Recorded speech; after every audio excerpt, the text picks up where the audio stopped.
You're watching news here on the Rise News. Renowned Nigerian writer Chimamanda Ngozi Adichie has received the highest honor of Harvard University, the W.E.B. Du Bois Medal. Now, she received the medal at a ceremony in the university on Thursday. The W.E.B. Du Bois Medal is Harvard's highest honor in the field of African and African American studies.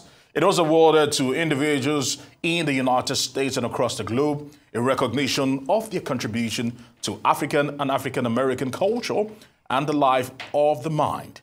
The Hutchins Center for Africa and African American Research has stated that the medal was for people who embody the values of commitment and resolve that are fundamental to the Black experience in America. And it's such an honor for me to be on the stage today. It's such an honor for me to be honored by the Du Bois, to get this W.E.B. Du Bois Medal for so many reasons. And I want to start with the first one. And the first reason is actually a man seated here on the stage who I call my Uncle Skip, who is also known as Professor Henry Louis Gates Jr. I just want to say thank you to you because I think it's so important to give people their flowers, preferably publicly. Uncle Skip is such an icon, but it's really for your work. You have made African American history, African American literature mainstream, normal, as it should be. And what moves me even more is that you understand the largeness of the Black experience. You understand how we're all connected. You understand that in America and in the Black diaspora, in Africa, we're Black in different ways, but we are all Black.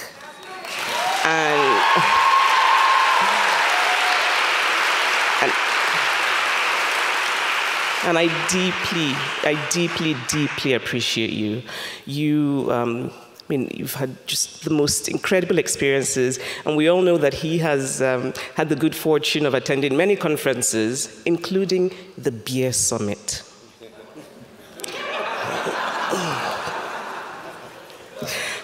I won't say anything more about that. I have a lot to say about that, I won't. I have family here, and the reason I want to talk about two members of my family who are here is that in many ways they are part of my story of being here on this stage. I left Nigeria to go to come here to the US to go to college because I was fleeing the study of medicine. I had been in medical school for a year in Nigeria because, in Nigeria, if you do well in school, everybody just tells you have to be a doctor, and you find yourself just going along with it, even though you know that you want nothing less. The last thing you want in your life is to be a doctor. So I did go into medical school, and after a year, I had to flee. Not only because I was writing little bits of stories at the backs of my anatomy textbooks, but also just because I knew that I was made to tell stories. That's the thing that really meant the most to me was telling stories. But the reason that I could come to the US is that I happened to have a family member who already was in the US, my sister Rosemary, who is here, and her husband Obi, who is also here.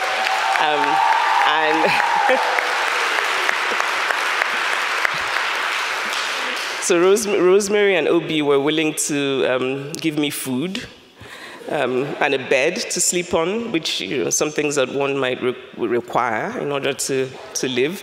And so that in some ways they made it possible for me to come to the US. And had I not left Nigeria to come to the US, I think I would still have kept writing because I had it all figured out, actually. I had imagined that I would study psychiatry and that I would then see patients during the day, and that at night I would then use the stories my patients had told me to write my fiction.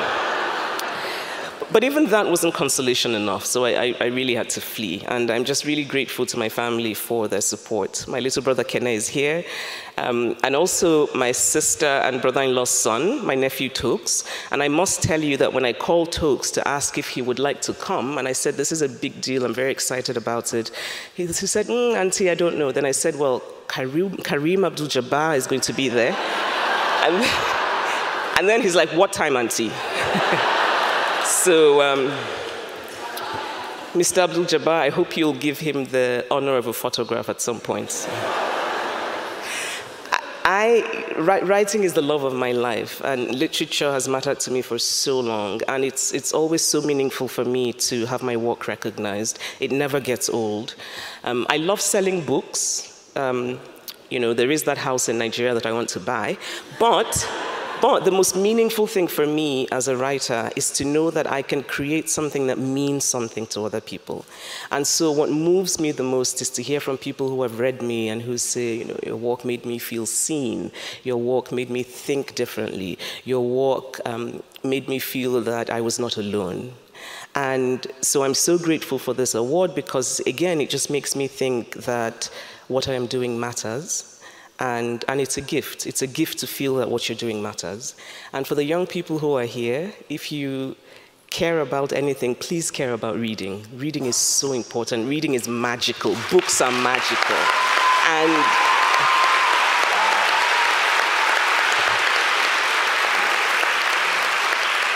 And I really think that one of the best ways to counter what seems to me to be a, you know, just really ugly tsunami of book bannings going around in this country is to read. The only way that we can answer to censorship of books is to read books. And so for you young people, I just want to make a very small suggestion. How about you give up social media for 2 weeks, 3 weeks, a month, and read. Thank you so much. This has been such an honor for me.